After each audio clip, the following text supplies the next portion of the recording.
Caruso runs a break. Caldwell Pope goes to the wing here. James! Oh! Trying to play at the defensive end. Got blown by back. Oh, yes! Hook jam! Harden, step back. Puts up the three. Got hit. Shot's good! And one! Back this time here, set. Oh, Russell Westbrook!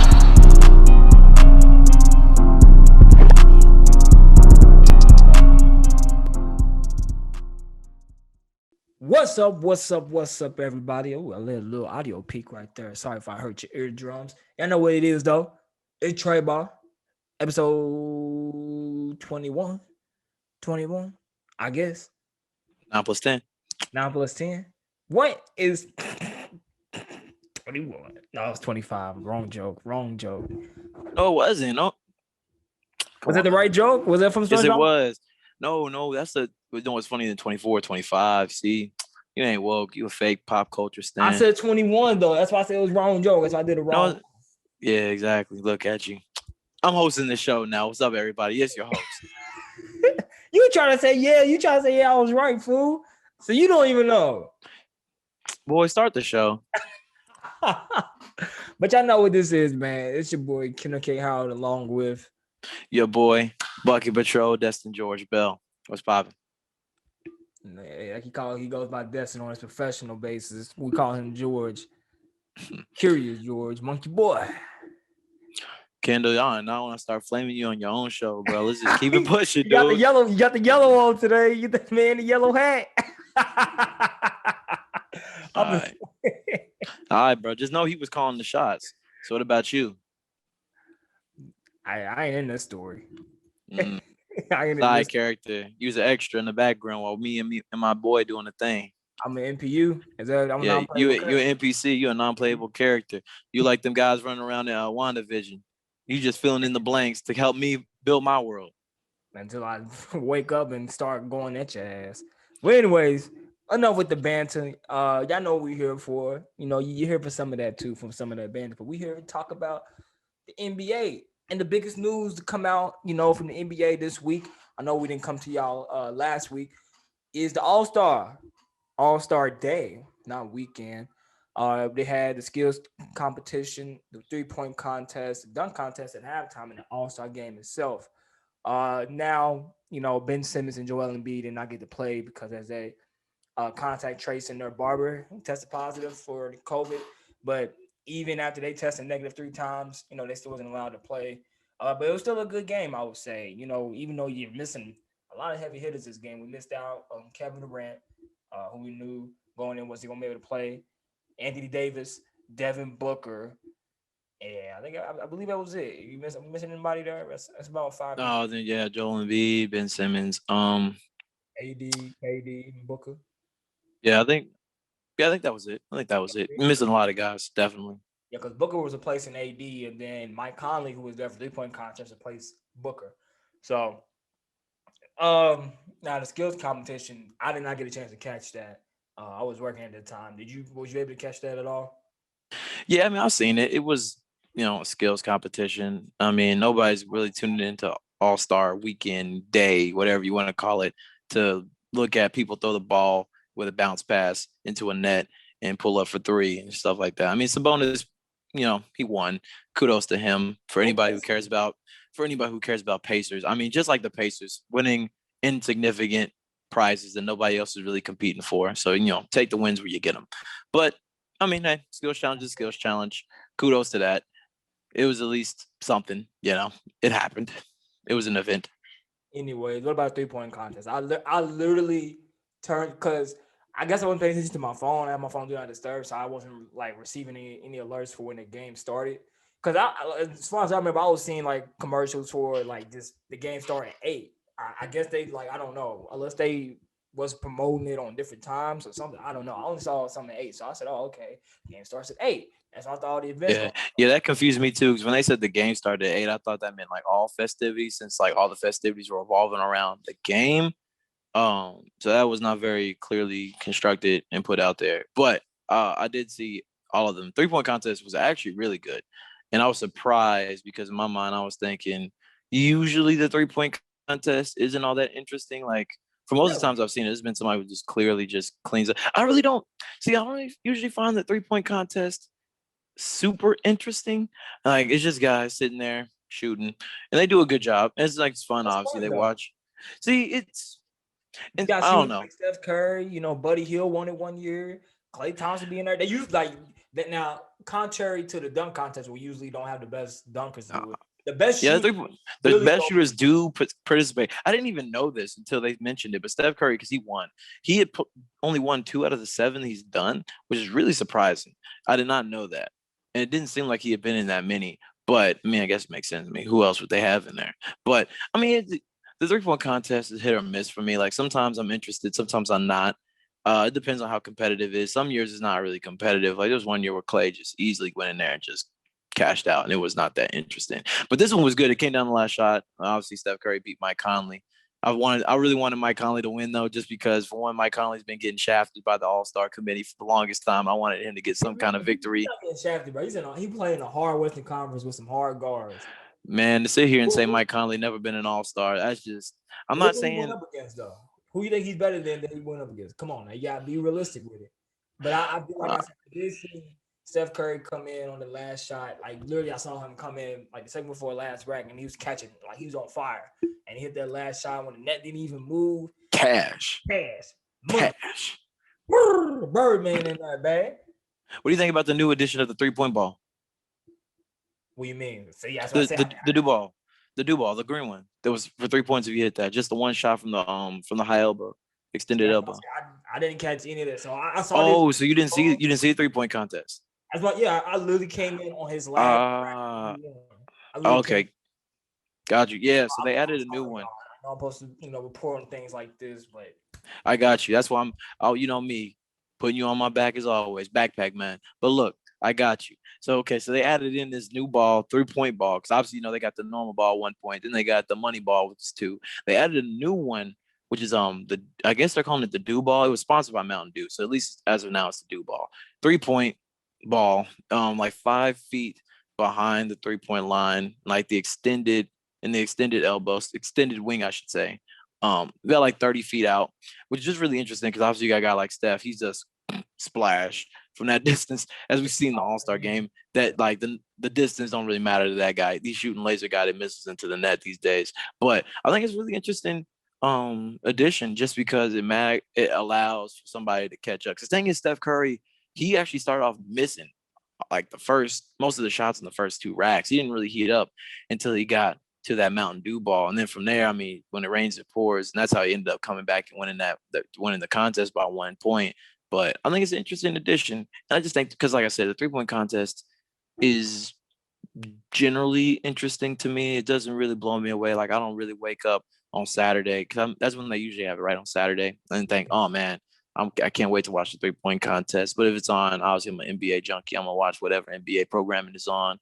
And it can be interesting. It can't be. But I think it makes it more interesting because it allows people to be able to be more competitive just by having some extra bonus points on the side. About this. So did it add at least extra time? Because if you have to go. They did.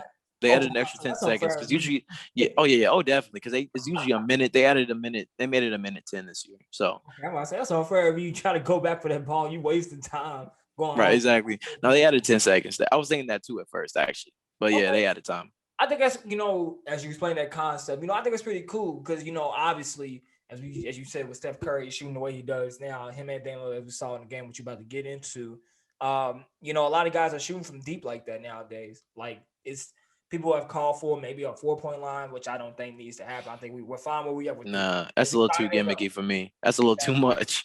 Because then if a 4-point line gets introduced, then you really gonna have people just jacking it off from down there. And people hate the way basketball is now. You wait till that happens, and that's gonna make things worse, I think, in my opinion. But I think it's a pretty cool concept that happened. And as you pointed out, it's the second time out of 7 times he's been in there to win the championship, and the way he did it, that was pretty cool. I think I'm surprised you say you don't like the Saturday events. I think Saturday's events usually is fun for me. You had the skills competition. You had it. I don't know if they have any. I don't think they had it anymore. I don't think they had it last year, where they had like the past and present players play from like a certain amount of teams. You had WNBA players in there too, and they have like they shoot like. You talking about? I know exactly what you're doing. They're shooting like from half court. You know that? Yeah, I don't remember what that event's called. I didn't really like that one either.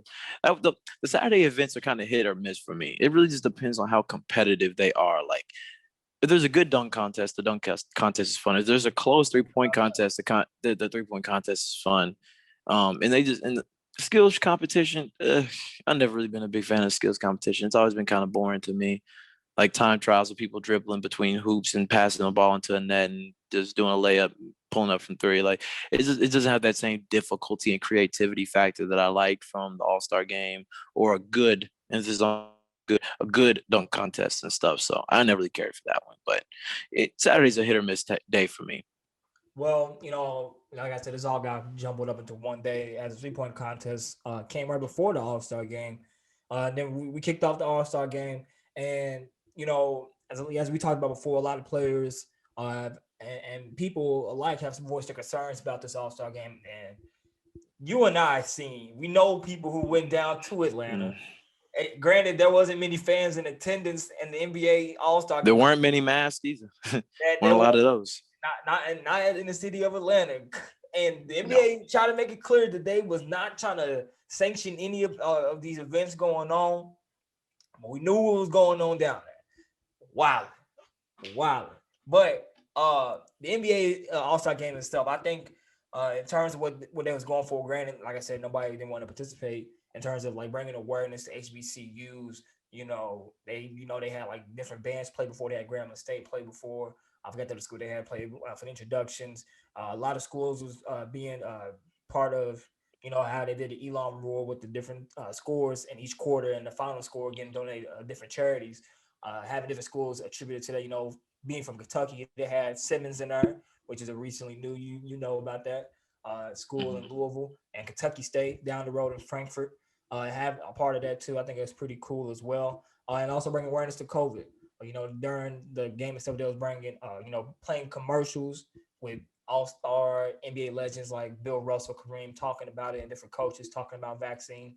Now, granted, you don't have too many players talking about that yet because they on the fence about it, and which is understandable. Granted but seeing how Black people have been used for medical treatment throughout history, it's understandable. But obviously, there's gonna be some push and shove with the NBA trying to push it upon the players, wherever it comes on. But it's sidetrack from that. The NBA All-Star game itself. Team Kevin Durant was really down, because you don't have KD there. You don't have Joel Embiid there.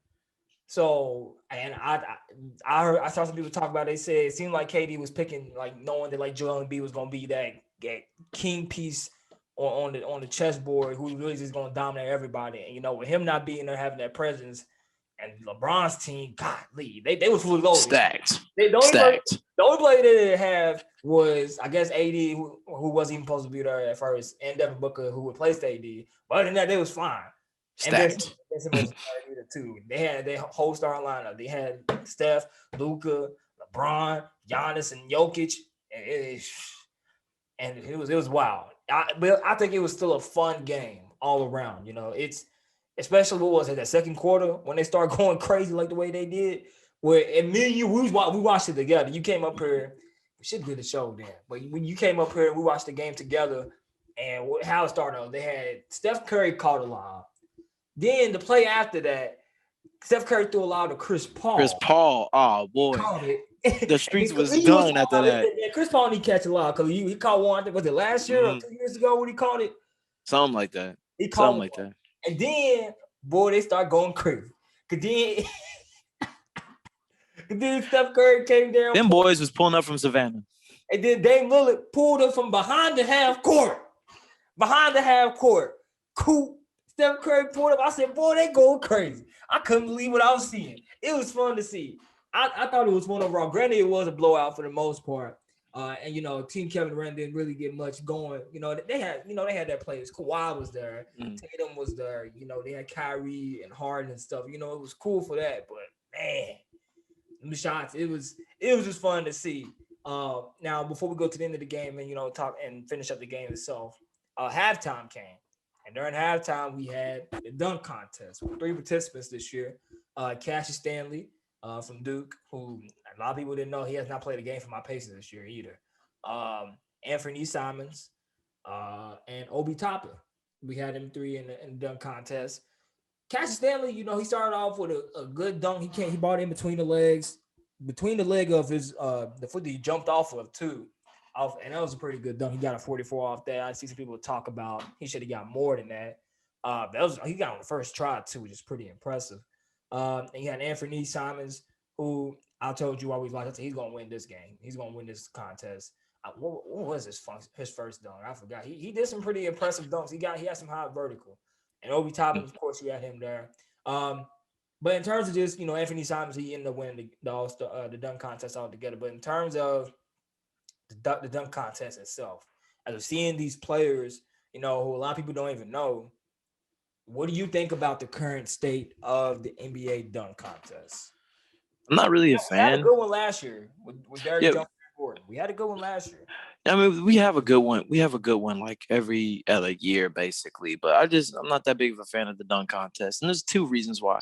One, like you said, it's a whole bunch of unknown players. Like you said, with the 3-point contest, what makes the 3-point contest engaging is because these players and how good of shooters they are. Like Steph Curry, Klay Thompson, JJ Redick, Joe Harris, Damian Lillard, these people. And so when you see them playing, you have these in your mind, you're already picturing like, man, Steph could win. Obviously, Steph's the best shooter, but Mike Conley's not bad himself. He's shooting 40%. He's shooting 42% this year. And then Tatum, well, he ain't a bad shooter either. He takes a high difficulty shots, but when he's actually wide open, he knocks them down. And it adds this layer of posturing of who really would be able to win this competition. Even still, there's this level of competitiveness because just on the surface, like Steph Curry's the best shooter, but like I mentioned, he's 2 for 7 in these. Like he's 1-2, lost 5. So it's obviously possible for anybody to win one of these competitions. They come out and get hot at the right time. With the dunk contest, like, can anybody tell me an iconic Anthony Simons dunk? Cassius Stanley hasn't even played a game. Obi Toppin, he's like the 5th most interesting player for the Knicks this year. Like it's just like I'm not interested in these players, and it was even worse because you got Zach LaVine and Zion on the sideline right next to the game, right next to them watching. So it's like, can we sub 2 of these guys and put them in here like real quick? Just one time. I will defend this. Simons, Simons is probably the most notable out of the 3. Being a backup for Dame Lillard in Portland, getting that time. He actually has some great dunks, actually. I'm not saying that. I'm not saying the dunks aren't good. I'm saying that people buy into storylines and personalities. Nobody is looking for Anthony Simons. Like, unless you're actually really watching the games and you're diving into these players and who's coming off the bench for Portland and you genuinely care, like unless you're an NBA fanatic or a Portland fan, you don't even know who this guy is. Like, let's just be real. Let's call a spade a spade. Ain't nobody really said, oh, man, Anthony Simons, you see him last night? He's been killing it. Like, no, the casual fan's not doing that. And All-Star Weekend is for the casual fan. So there's that. And the second thing, and this is not really a dig at anybody specifically, but it's just a fact. There's only so many ways you can actually put the ball in the basket in a dunk. Like, there's always some originality to be found. But at this point, almost every dunk in some variation or form has been done. And so it's hard for somebody to come in there and have something that's wholly original. And it's still possible because every year there's somebody who incorporates something. Like when 2016, Aaron Gordon and Zach LaVine, like a 360 dunk while a mascot is holding the ball on a hoverboard and then 360, turning him around too. So I'll say, oh, Aaron, you ain't got to do all that. So, I mean, it's possible, but I'm looking at those dunks and they were good, but were there any dunks that you saw that you haven't really seen before or have seen some variation of before? For the most part, no. And so it just makes me feel like I've seen this before and I've seen it done by somebody who I care more about too. So I'm not that big of a fan of the dunk contest. Like I wasn't really going into halftime really expecting anything great. And I didn't think I got anything great either. So yes, I agree with you about this in terms of star power and how, we really like the casual fan wouldn't know who these people are. And I would say too, some fall has to be put on the NBA for this. Because yes, while these top-notch players are not agreeing to do the dunk contest, when you get these players, the NBA is not doing a good job of promoting these players and promoting the dunk contest itself. It's just like, because be honest, like we knew who the dunk contest participant was going to be.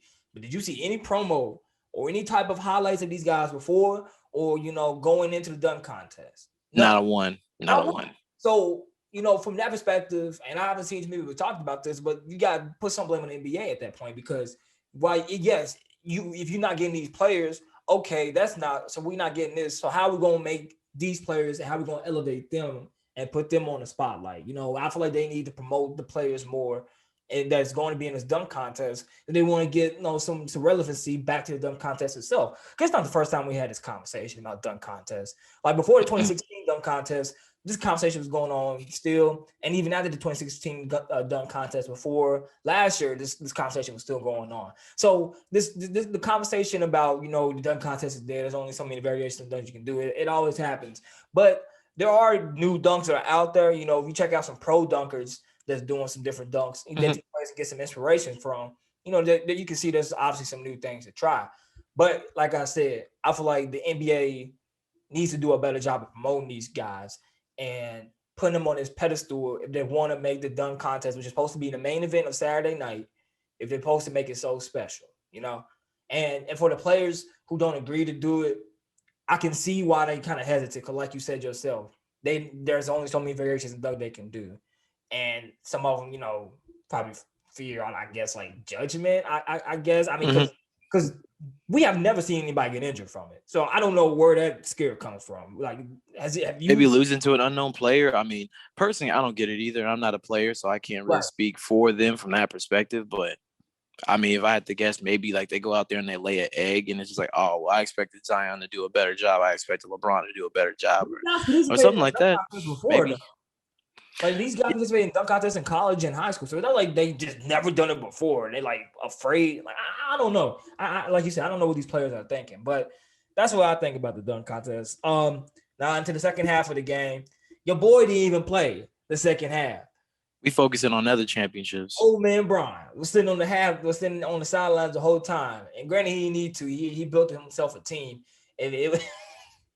In the first quarter, I know you remember when he tried to dunk. He went below the rim. No, that was Giannis. That was Giannis' airball. LeBron he dunked below the rim too. Giannis did airball, but LeBron got home too. Oh, he did get a spine tingler. Oh, he did.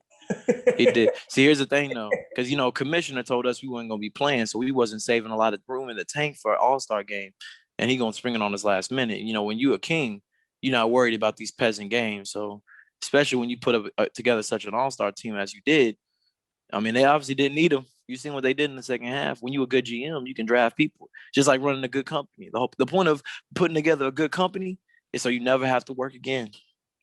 That's what King James did. Can't say the same for your guys in Brooklyn. KD. Can't say the same for him. I don't know what he was picking on his team, because I watched the draft. And obviously, he's going to pick Kyrie over Steph. Come on. He can't pick Steph. He can't pick Steph over Kyrie. Okay. What kind of look would that be? But the other players, I don't know. He was just going for hoopers that he liked. But, hey, I feel like if he was there, or at least Joel Embiid was there, the scenario would be different.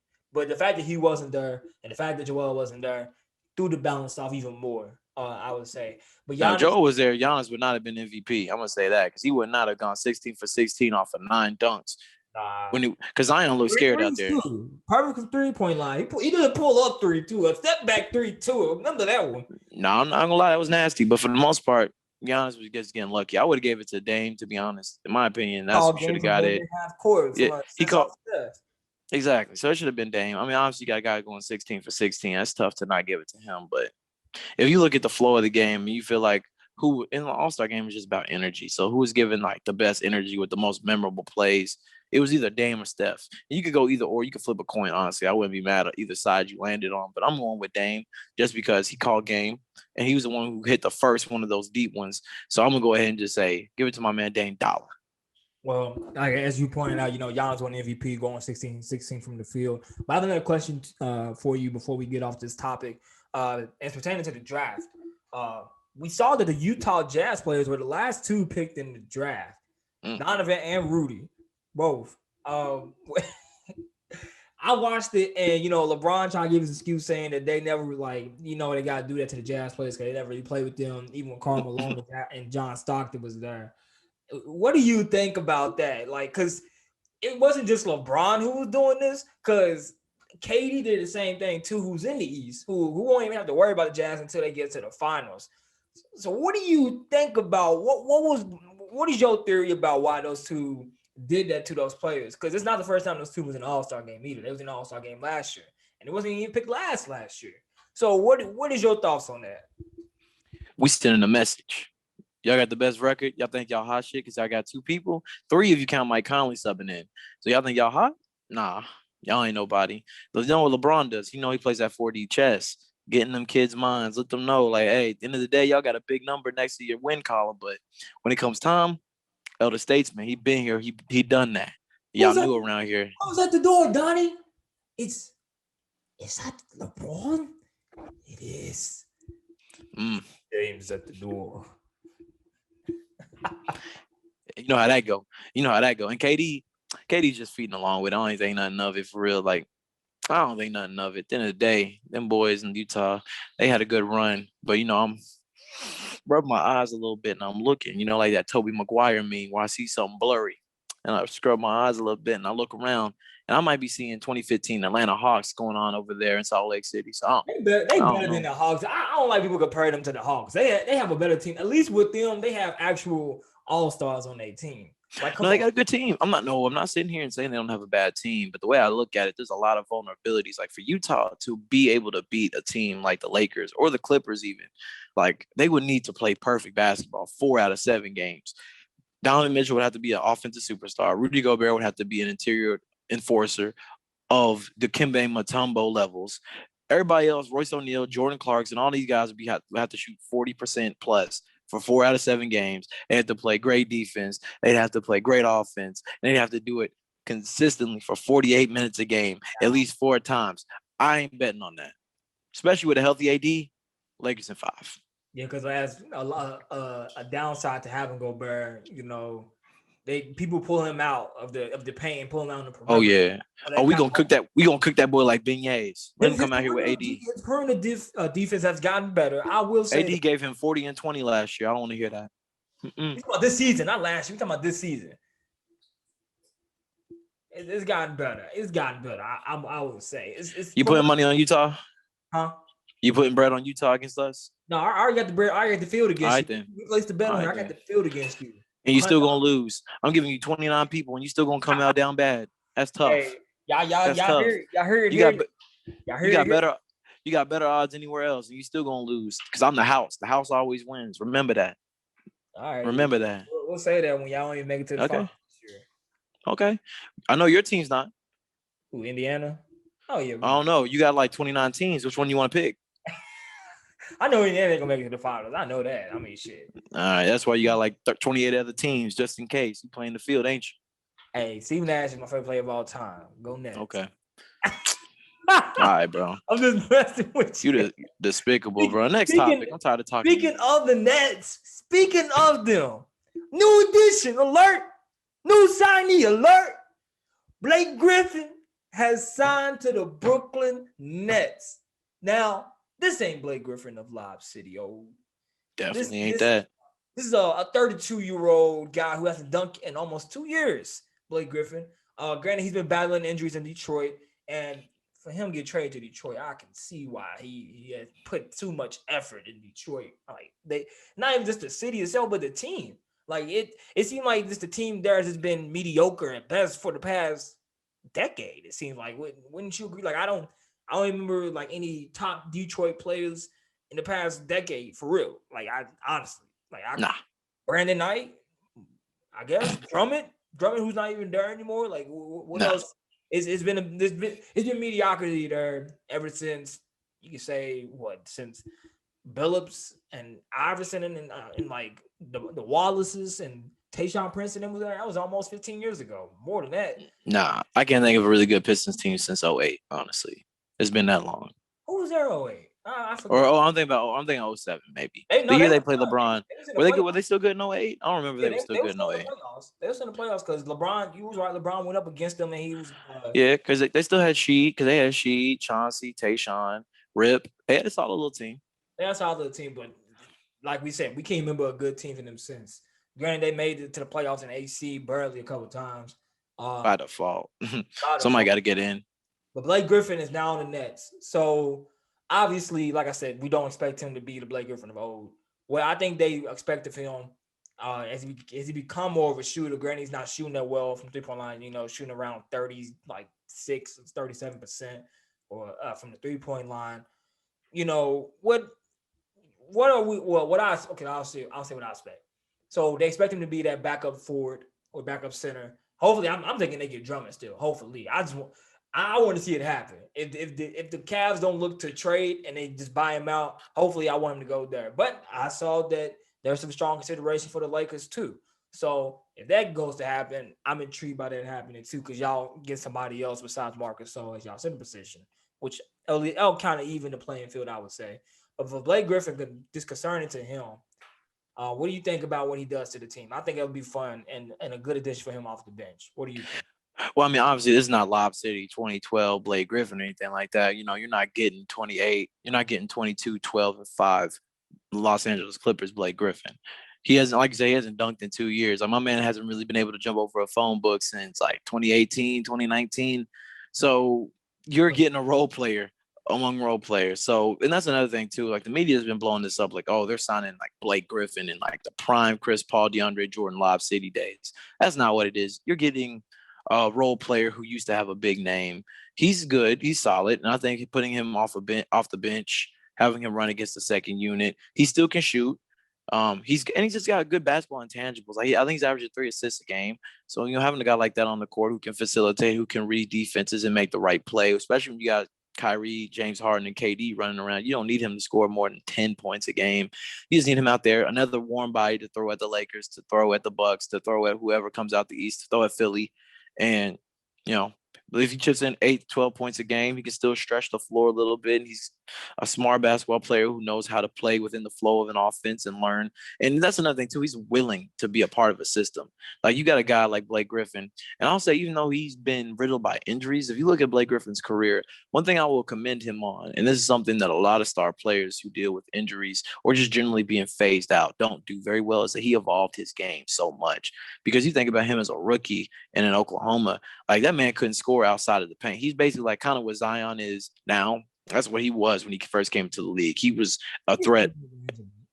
He had a little bit of a mid. But it wasn't something that if he's in wide open in mid range, he pulls that up. That's not LaMarcus Aldridge, Anthony Davis. Like, I'm gonna live with that over him getting to the restricted area and dunking or shooting a layup.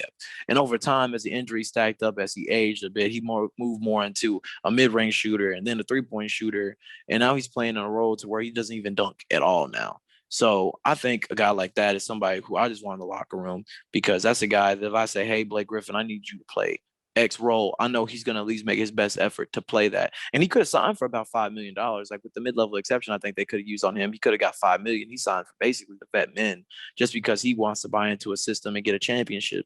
And I respect that. I'm a big fan of Blake Griffin. I remember when he jumped over that Kia, it was one of the most iconic moments that year. Even though I don't think it was all that impressive, it was just the hood. I probably could have got that. No cap, no kizzy.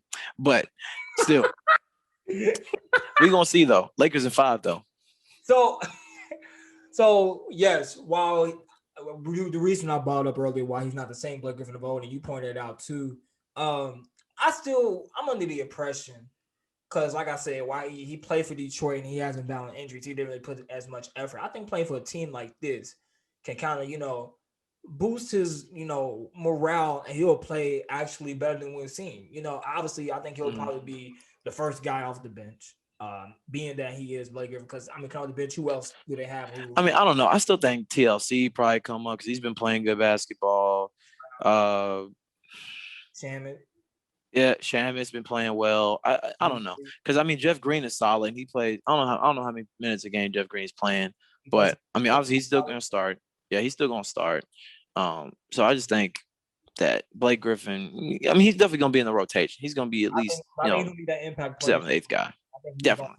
He's averaging right now around 12 points. I think he's probably I might go up a tick because these guys are playing the offense that they have and the spacing that they have. Granted he's not dunking as much. We're gonna see a dunk with him this year. We are definitely gonna see a dunk with him on this team. With the floor being as open, with the way this team play, we're definitely gonna see a dunk with Blake Griffin this year. James Harden's throwing a lot more pick and roll. It's happening.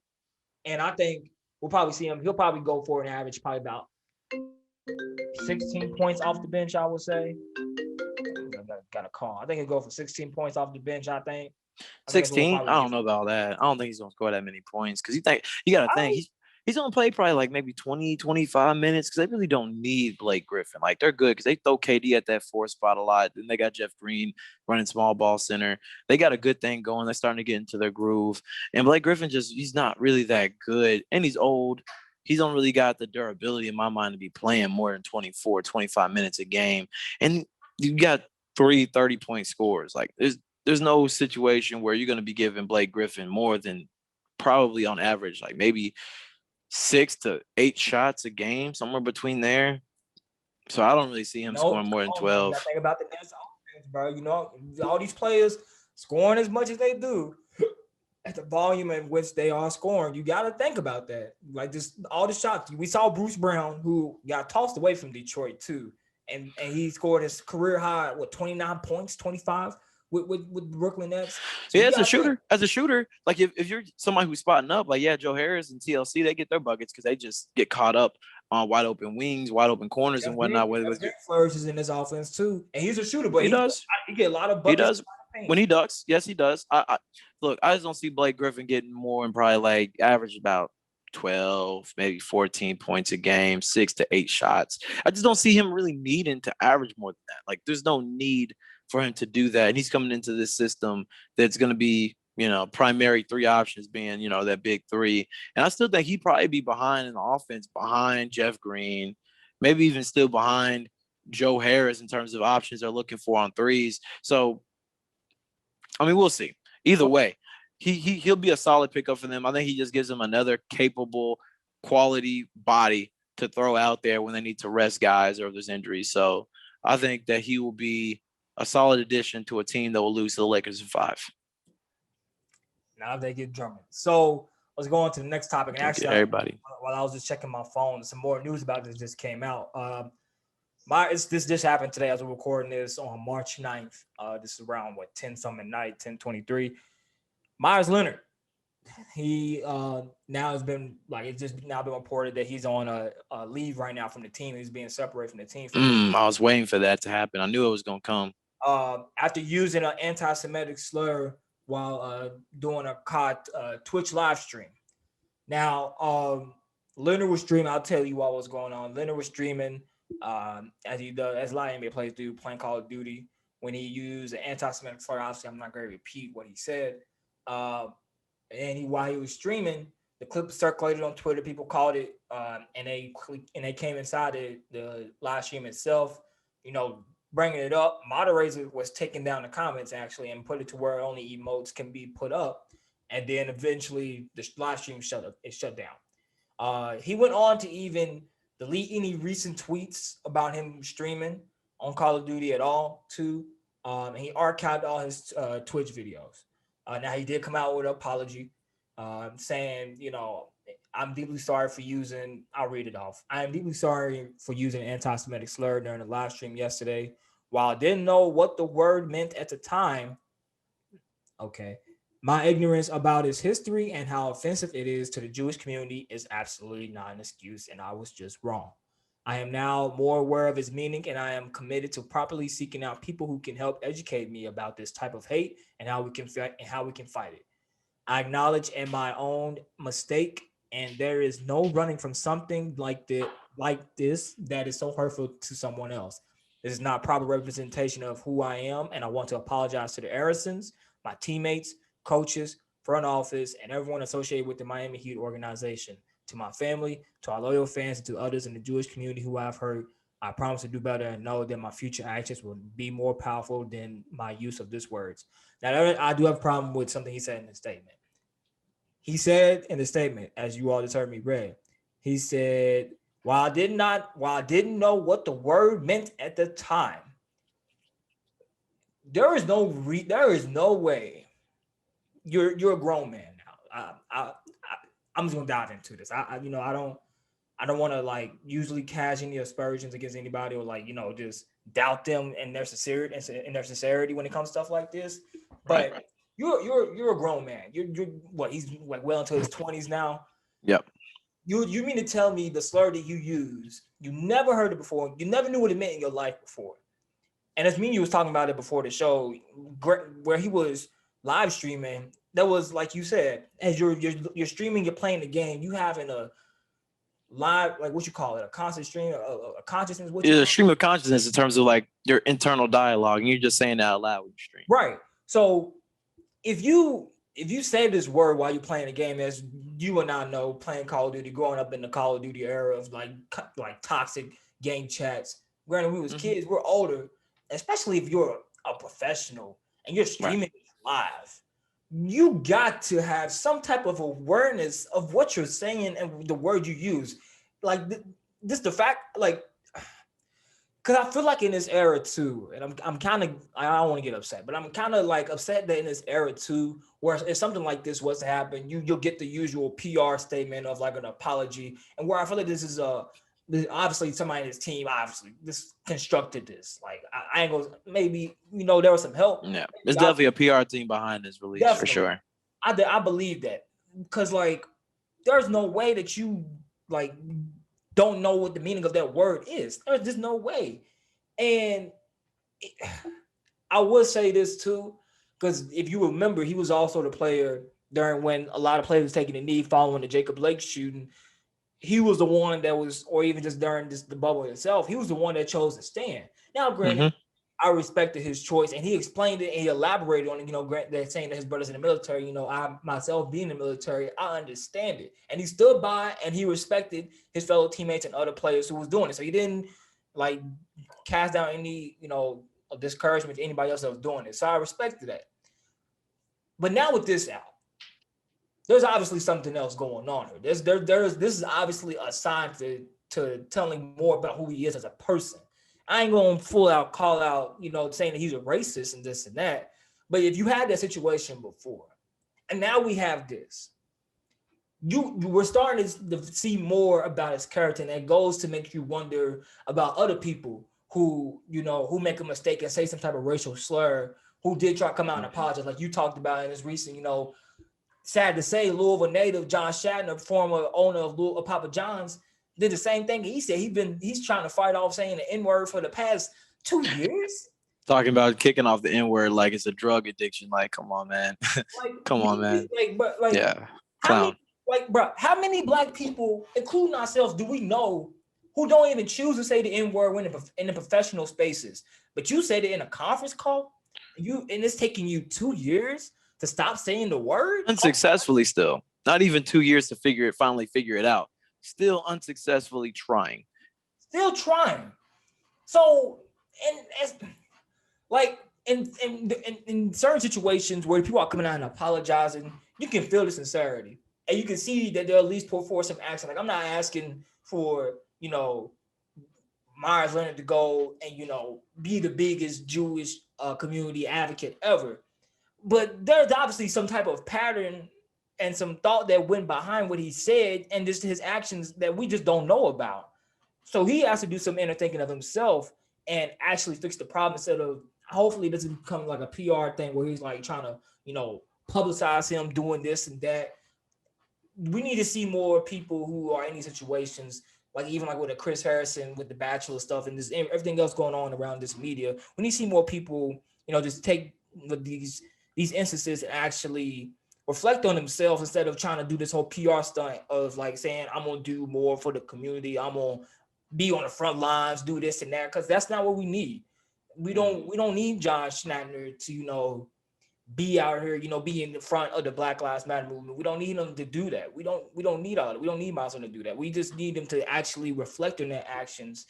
And maybe, maybe I'm not fully elaborating this right. Cause how do they go about publicizing that they trying to go through this change without saying these things too? So I just feel like there's just a different way these people can go about it. You can go ahead and speak what you think about it. Well, I think the biggest thing here to me, you touched on a little bit, is like you have these actions that are these micro things, these micro aggressions almost of how a person really stands on something, how they really feel. Going about the BLM thing where he didn't want to kneel. Like, of course, yeah, okay. If you don't want to kneel, nobody's making you. Because even Jonathan Isaac, a black man, didn't kneel. So I'm not going to sit here and say that you, by not kneeling, are racist. The same way that I think it's stupid that people who are pro BLM are being anti-white or anti-police. I think that is stupid. Like, that's not a binary thing. You can feel one way, and that does not definitively mean you stand on the complete far other side. So I don't want to say that. But then you start smelling smoke, and it's like, is that fire? I don't know. Don't have enough of a purview on all of the things that go into a decision of, is this person racist? Is this person anti-Semitic? Are they homophobic? Are they xenophobic? Like, you need more factors, more variables to play. And so I smell smoke, but I don't want to say it's fire. But now you do this where when you're streaming, and that's something that I've been dabbling in on my esports side of like learning about streaming and Twitch and just using Twitch and YouTube and all these different things when you're live performing for an audience. And when you're doing that, it's an internal stream of consciousness where you're just saying things. And when you're usually saying things live, there's the level of censoring that you do just thinking like, oh, there are people watching. I don't want to do something that would get me in trouble. But generally, you're saying the words that you usually would say. Like when you're on the podcast and we're live doing this, you don't say a word that you've never said before that could be offensive to somebody because it just came to you. Like nobody ever just said the right, like exactly. Like I try my best not to, and sometimes I do because that's just stream of consciousness. Like those are words that I just say to describe things sometimes. Right. So for you to say a word, it's like the N word, or a word that's anti-Semitic or homophobic or xenophobic or just downright racist, stereotypical, or just filled with prejudice and hate. Now I'm looking at you like, okay, what compelled you to say that word? That must be something that comes up enough in your normal vocabulary that you sometimes catch yourself just talking and it comes out. In a case like that, now it means you say that word enough, that it's part of your vocabulary. And for you to use a word like that consistently enough, as a grown man, it's not like a 14-year-old playing Call of Duty for the first time, just getting sucked up into a game chat. Like you're old enough to know right or wrong and to have a good sense of what these words mean that you're saying, what they mean. And especially in a cancel culture with social media where everything is on blast, what you're supposed to say, what you can't say. You're live streaming. Like you're supposed to just, like, even if you believe that, and I'm not saying it's okay to believe that, obviously, but even if you do, like, why say it? Like, why put it out there? Why even in that moment? As an NBA player, I don't know how big of an audience he has because he's not like a star or anything like that. But you're an NBA player and you've been in the league long enough that people know you, that you have a following, that you're Twitch streaming, and you got people in the chat actively watching you, listening, and people are always screen recording. Like you're just one YouTube to MP4 convert or screenshot or screen record away from your career just being over and being canceled. And you still say stuff like that. And it wasn't even like he just blurred out the word, like just out of his randomness. Like there was a whole sentence that went on, and then he said the word and he made the insult. So there's obviously some thought. So there's some thought that goes into that, and it feels natural for you to use that in your vernacular. So now I look at things like that, and I just think, hey, look, that's the kind of person you are, and you're gonna receive the consequences. Then going off the point you said about when people come out with these apologies and whatnot, and they're looking for sympathy. Like, I hate that sympathy hunting in terms of like, oh, I didn't know what that word meant. Oh, I didn't know the pain that I was going to be inflicting. Like, oh no, you had a feeling, because as soon as you say that, you start moderating the chat, and then you start deleting your tweets and archiving your Twitch streams and all these different things. Like, that was wrong. You're not supposed to say that. And it's something that you have been secretive enough about to not put it out there just randomly. Like even me as a black male, going off what we said, like as a black male traversing the professional world, which is predominantly white, we don't say the N-word in the same capacity or other words, black colloquials, that we would say with each other, that we wouldn't say, when you working doing some stuff with companies or I'm doing stuff with companies. And so I think about that. And then I listen to these people who aren't even in these communities, and they act like, oh, I've been working on trying to take the N-word out of my vernacular for 20 months. Bro, I do that every day as a black male who's allowed to say it. And you're telling me you, as a white man who knows nothing of the black experience, who shouldn't be saying the word period, can't just seem to get that one N-word out of your dictionary. Like, come on. So I could talk about that all day, but I'll just leave it at, I have no sympathy for people who say stuff like that and try to plead, the fifth and ignorance on what it meant. Because I don't believe that. You're a grown man. You're not stupid. You've heard this word before. You heard what it means. And especially in today's climate, people are more sensitive than ever. And people are getting canceled for saying similar words just like that. So you knew what you were doing. You knew what you were saying. And hey, I ain't that big of a Meyers Leonard fan. So whatever comes out of it, it ain't that big of a deal to me. I ain't losing no sleep about it. Just be better, people. Even if you believe it, just be smart about being a bigot, racist, misogynist, anti-Semitist. Like, just don't be stupid about it. Gosh. Yeah, because we said, it just boggles my mind that this type of stuff is happening, and it's not even the fact that it's boggling my mind that it's happening. It's the fact that you did this, and you're live streaming this, and like we said, there's a streamline of consciousness going on where you playing Call of Duty, and you can't really sit here and say that you didn't know that the words don't cause any harm. You said the word in intent to harm the person you're talking about. So exactly. there is some intent to what you're saying when you said this word. And that's why when just that sentence alone in the apology saying you didn't know what the meaning of that word is, stop it. That's BS. That's BS. I'm calling bullshit on that. I'm sorry if maybe maybe I'm wrong, but as of right now, I'm calling bullshit on that because that makes no sense. Nobody's gonna say that word because hell, I found out about that. I didn't even know what that word was until a couple years ago. Even as I found out about, I haven't even used the word because I haven't we lived when we lived together. We lived with a Jewish roommate, and he told us about that word and what it meant to be called that. And I'm like, I'm not even going to say that word. There was no word in my vocabulary, and I even found no reason to say it. Like even growing up, we never said that. And that's the biggest thing to me, because when you say a word like that, there are so many words that you could fill the blank in with that word. Because I was having a conversation with a Hispanic friend of mine who was saying like, oh, you can call me, some of these derogatory words that Hispanics say. He's like, oh, you like a brother to me. Like, it's not that big of a deal for you to say that. Like, I wouldn't take it offensively. I'm like, I mean, I appreciate you for saying that, but I just think there are so many words I can use instead of that word. And he used it before he even said that comment. He even used some of those words. He called him a coward before he even went into saying that. Right. So, and then that shows that he knows the connotation of that word is in the same sentence of like coward or any of these other words you could use. But more than anything, I just feel like there are so many words that you can use. Why do people feel the strong need to say the ones that make people angry, upset, and feel attacked? Like, you could say anything. You say coward, you could even cuss. You could just say you F and B. You could say anything. Why say the words that are derogatory and carry so much historical significance of oppression and systematic persecution and bring about people's mental traumas? Like, why even do that? Like, why? It just don't make any sense to me. So I got no sympathy. I don't care if you didn't know the word. You got to be smarter than that. You just Google it, use a dictionary, read a thesaurus, talk to an actual person in the Jewish community. There's no reason for that. And I've got no sympathy for him, for John Schneider, for anybody who gets in trouble for saying stupid words. Play stupid games, get stupid prizes. And that's all I got to say on that.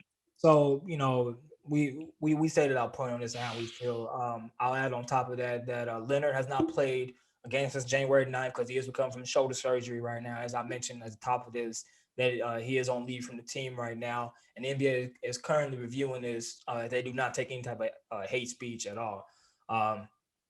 So, yeah, whatever comes of this, we'll see as the days go on and more is released about this. But like you said, obviously he isn't that big of a player, so it'll be interesting to see if this actually can put him out the league too, because he wasn't already getting that much minutes on the Miami Heat team. Like, he played a little bit in the playoffs when they needed a big, but he wasn't already like a big time play for that team. So it'll be interesting to see what goes on in his career following this and how the NBA goes on to handle the situation too.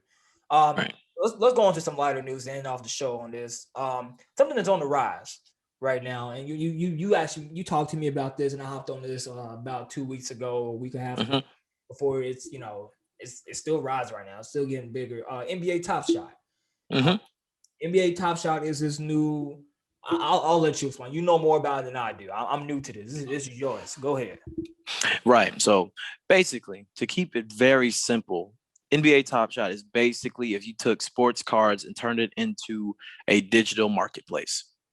So let's think about, let's say LeBron, like let's say they'll probably make a moment out of this at some point anyway, because they usually go about doing this for relevant plays or generally things that they think would sell well. Let's say Damian Lillard's game winner from half court during the All-Star game. As a trading card, you obviously couldn't particularly have a trading card for that specific moment. Like you could have a Damian Lillard card. It might be a picture of that moment, but it would just be Damian Lillard. And of course, you can have different forms of that. And if you are familiar with sports cards, there are different grades, there are different distributors, and like certain years of cards are worth better than others, like rookie cards and stuff like that. And all those nuances. So the idea of Top Shot is basically taking that, but using that idea of like the value of cards being for moments in history. So like LeBron dunking on somebody, or Damian Lillard hitting the game winner over Paul George, or somebody doing any specific thing. I know you're gonna laugh at that, Paul George. I know you got to bring that up. You have Paul George. He's fun to pick on. But regardless of that, God. so this is all powered by what's called an NFT, it's a non-fungible token. So an NFT, or more specifically, a token within an NFT, and what it means to be non-fungible means that it has a distinct value. So like if I have a dollar bill, you have a dollar bill, and we exchange, we have the same dollar. Like we don't have the same dollar, but it's worth $1. With a non-fungible token, it means it has distinct value. Fungible means interchangeable. And then to have distinct value means that my card is worth more than your card. If you have a LeBron card and I have a LeBron card, mine is a rookie card and yours is not, mine is worth more than yours is, just distinctly, even though they're the same guy. And that's kind of where this idea of the NFT for an NBA Top Shot comes in, where they have these moments, and based on how many of them are in circulation, what play it is, and then generally how much people think it's worth, they have distinct value. And so this came up about a couple of months ago.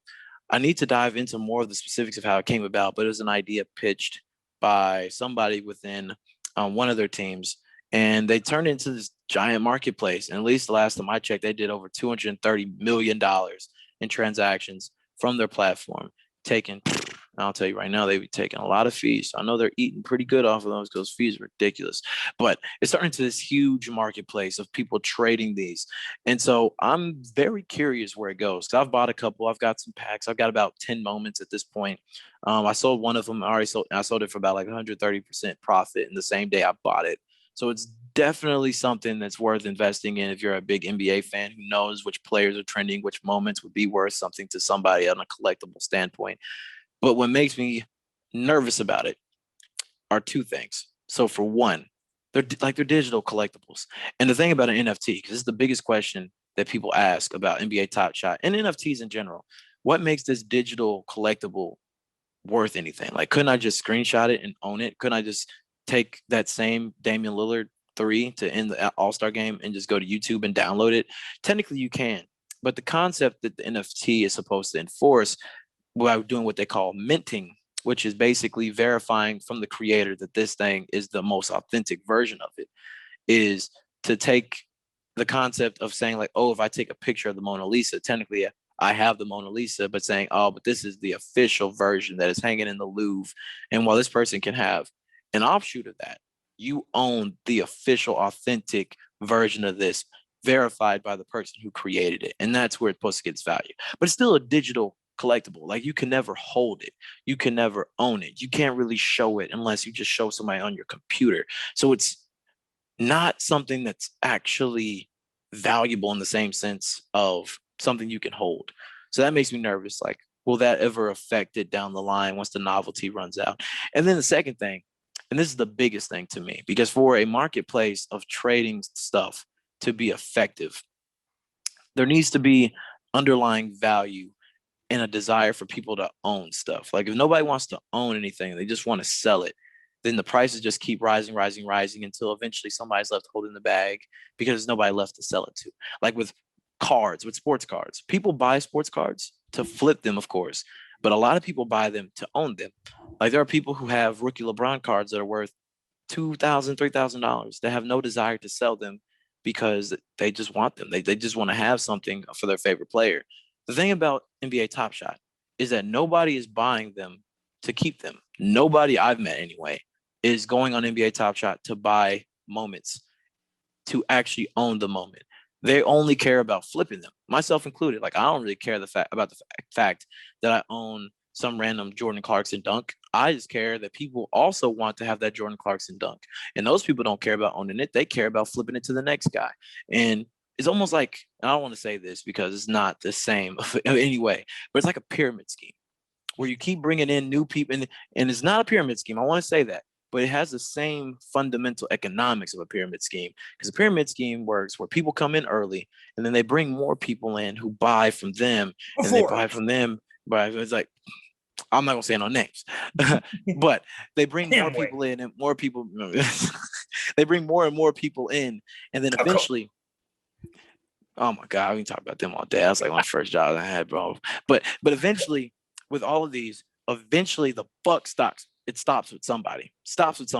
Eventually, there's nobody left to come in and be suckered into buying again. And now, oh crap! Well, now I'm just holding the bag, and I just got these assets, and I don't know what to do with them. And whoever's left holding the bag at the end of it is just, SOL. You just out of luck, bro. You just like, there's no way to sell it to. That Steph Curry moment that sold for $20 and now sells for 40, that sold to 80, and then 160, 320. Eventually, that number will get so high that nobody's going to be next in line to hold the bag. And that person in this proverbial game of musical chairs is just up shit's creek with no paddle. So I hope that doesn't happen, because I've invested a good amount of money into it. So I'm praying it doesn't. But you never know. You never know with these kind of things. So we'll see. But either way, it's very novel. And I think it's at least worth investing in and learning about, just on the novelty of NFTs and blockchain infrastructures and economies. So NBA fans, go check it out. And buy one of my moments, please. buy one of my moments too. I got two moments on there that I have. I have a TJ McConnell still on there, or I think it's an assist maybe, and I have a Miles Bridges dunk. So I'll buy my moment out there. I got that Miles Bridges dunk in the hole, but I put that TJ McConnell assist out there, especially since he's been on the rise as a good backup point guard for the Pacers. He had triple double with steals the other day too. I seen that. Yes, he did. So he's on the rise right now. So y'all be on the lookout for that, or y'all just go download it now. It's only on your computer, right? There's no app for it yet. I think they are working on an app. Last I heard, they were developing it. So I haven't looked at it, because I've been in diamond hands mode and just holding what I've got. I go on there to get new packs, and then I just hold. So I haven't really looked at it in probably like 2 to 3 weeks. But I know last time I heard about it, they were working on an app. Yeah. Yeah, so it is available for online. A lot of people are talking about it. You see people talking about it now on the jump, with NBA players are getting big into it. Some NBA players are funding, and actually Andre Iguodala is part of the people that help fund this, if I remember correctly. It seems very fun, and I think, and I'm not obviously the smartest man business wise compared to you, or just just in general, but I think what you said, the novelty of where will it go after, what's going to be the value of trading these moments.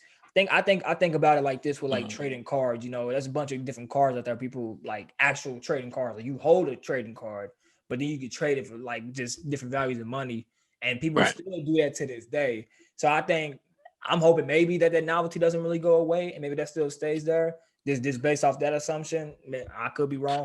I mean, it just depends on what people deem the intrinsic value of having it is, because the thing that makes those cards valuable is the fact that people want them. Actually, because I will say this too, a Kobe Bryant rookie trading card just sold for $1.8 million. Right. So it goes to show you that like that type of value is still out there. But continue. Right. So, but see, I'll say like with that, like whoever sold that card had that rookie Kobe card, and they really wanted that rookie Kobe card. And you had to give them a number that was worth it to them for them to buy it. And who knows, the person who bought it might not even want to sell it. They might have just been somebody who's well off enough that they could just blow $1.8 million on something they really wanted. Like, for personally, I could tell you right now, one day if I were rich enough, I would definitely want to buy some like super expensive Kobe memorabilia just to say I have it.